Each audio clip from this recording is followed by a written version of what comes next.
In 2003, Jonathan Bernor was a national champion powerlifter. But before that, he was also one of the biggest drug dealers on Long Island.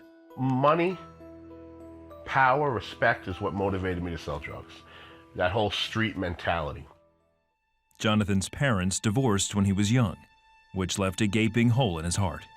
I remember the day very strongly.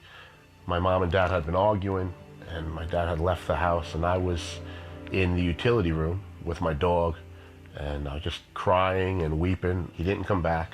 I had a relationship with him, connected with him. With him not in the home, it greatly affected me. Other kids picked on him because his family was poor. Jonathan envied the nicer clothes and toys that other kids had, so he did something about it. I broke into neighborhood homes, people were out for work, we'd break in, we'd take some stuff, and that made me feel real empowered. And then I started selling drugs. Jonathan took an interest in weightlifting when he was 14. His increased strength gave him a newfound sense of confidence. There was a kid in the neighborhood who, since I was a little boy, used to always pick on me. And we were in his front yard, he was picking on me, and another guy was there. I couldn't take it anymore, and so I kind of lost it.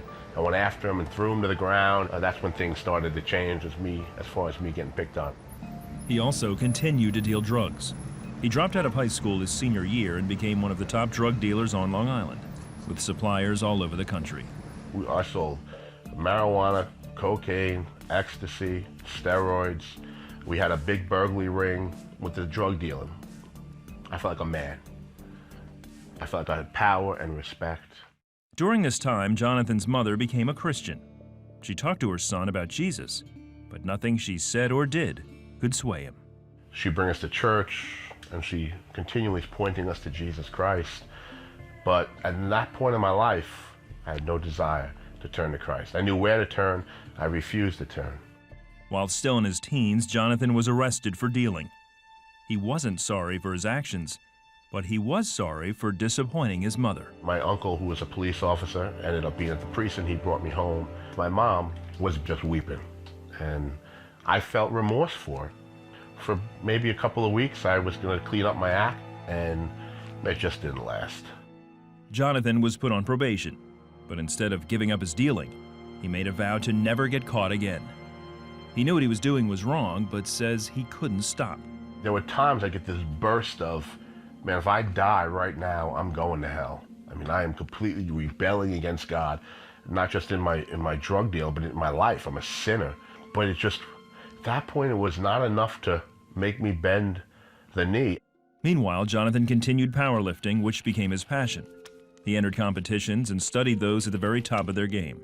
I got a magazine, and in the magazine there was a fellow named Mike Hall, who at the time was the strongest powerlifter in the world, and he was a Christian. And I remember reading this article at 14 and just kind of piercing my heart, like, wow, this is really incredible. Like, this guy is so strong, and he loves God. It gave Jonathan a new perspective on Christianity. God was using a sport like powerlifting to keep my heart soft. There were times in the gym I'd cry, or I'd want to cry, because I felt like God was saying, I've created you to do this for my glory. Still, it wasn't enough to cause Jonathan to change his life, but a life-threatening illness did. I had started developing this tremendous pain in my stomach. It was bad. It got worse, and I went to the hospital, and they did all this testing, and they diagnosed me with pancreatitis. The prognosis was not good. They have to put you on fluids, IV. You can't eat. And then what happens is you waste away, and as you're wasting away, because you can't get the proper nutrition, you succumb to other diseases. After the doctors examined Jonathan, he began to examine himself. Everything that I held so dear in the world, all the money and the respect and the power and the street cred, it was once sweet in my mouth, and it started becoming real sour. Now facing his own mortality, he came to a turning point. And now it was just like, my life's over. It's done. I'm gonna die, or I'm gonna end up this frail, malnourished guy in pain for the rest of my life. And man, it was really heavy on my heart. I went up to the roof of the hospital, and I remember just praying, Jesus, I know you're real. And if I'm gonna die, then I have to live for you, for something that has eternal weight and eternal glory. And I surrendered my life. He was released from the hospital and sent home. What happened next stunned Jonathan. A few days had passed, and I'm waiting for my pain, this terrible pain in my pancreas to come back, and it's not coming back. We went to my mom's, and my mom said, let's go to dinner. And I looked at my mom and said, Mom, I think Jesus healed me of my pancreatitis. And she looked at me and she said, son, I think he did. Jonathan has been pain and symptom-free for over 10 years.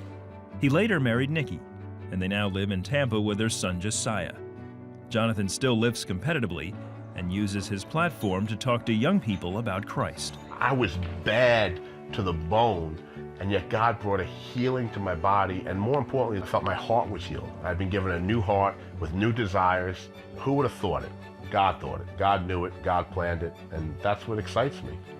And the sport of powerlifting and using that for His glory excites me.